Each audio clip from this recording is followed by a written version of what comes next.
Hey everybody, Rory from A&S Gear here. We're looking at a remote line today. This is the JT Coiled remote line. So this remote line is very straightforward. Doesn't have a slide check in it, doesn't have a push to connect or anything like that. It is just a straight remote line.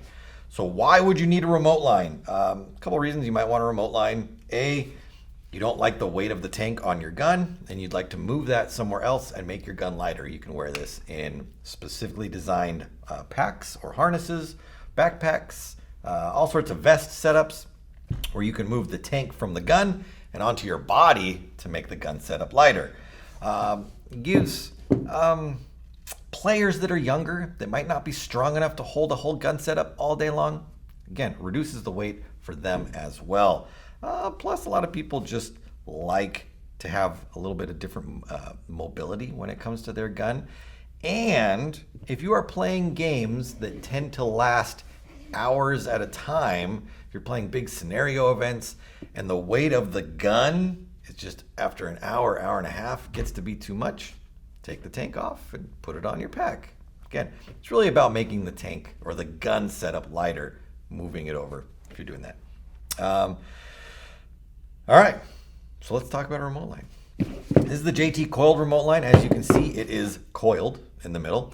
That allows it to stay compact, yet if needed, stretch out so that it can be longer so you can move the gun around and do different things with it.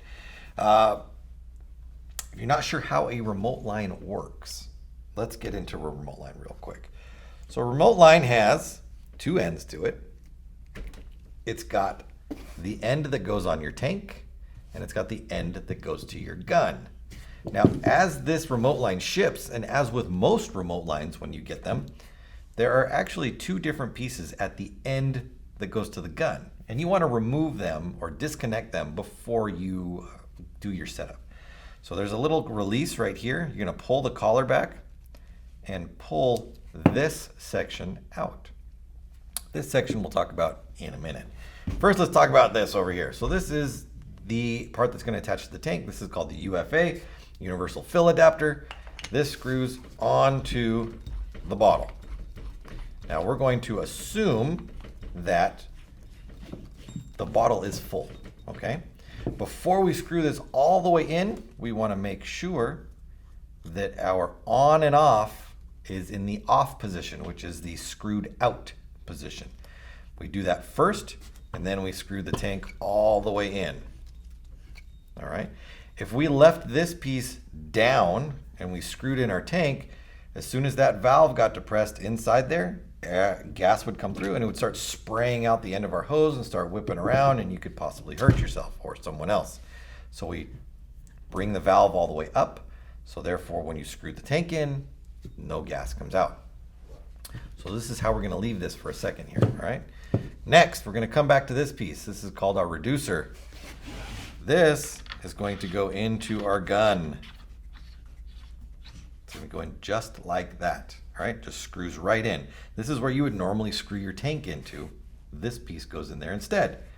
Then we take our hose, pull our collar back, connect it, and make sure that it does connect all the way together. You want to hear that snap when you put it on there.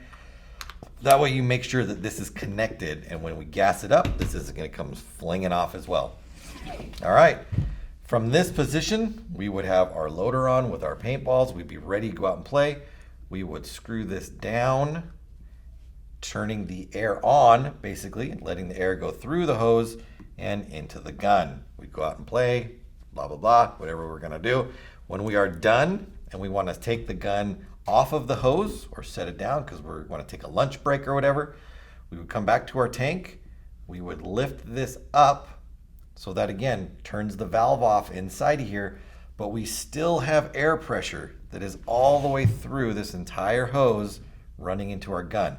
By turning this up, it doesn't get rid of all this air that's inside of here. So what you want to do is, after you've lifted it up, we're going to go over to our gun, take our hopper off, make sure there's no paintballs in it, and then we're going to shoot it probably 2 or 3 times to get this air out, and then we can just disconnect it. If you try to disconnect this under pressure, this thing's going to go whipping around. If If we try to disconnect it after we've undone this and there's a little bit of air pressure in there, it can pop off and still whack someone. It's just not going to flail around anymore, which is not good. There is an O-ring that's inside of here that seals this connection when it comes together. And if you just pop it off, that O-ring can come shooting out sometimes, and you'll need to replace the O-ring. Otherwise, it just leaks when you try to put it together. Remote lines are great, again, for the reasons we talked about: young players, weight issues, long game issues, want to make the gun a little bit just different shape or different look. Those are all viable options, and remote lines can solve that problem for you. So JT Coiled remote line available through the website. Order yours now through ansgear.com.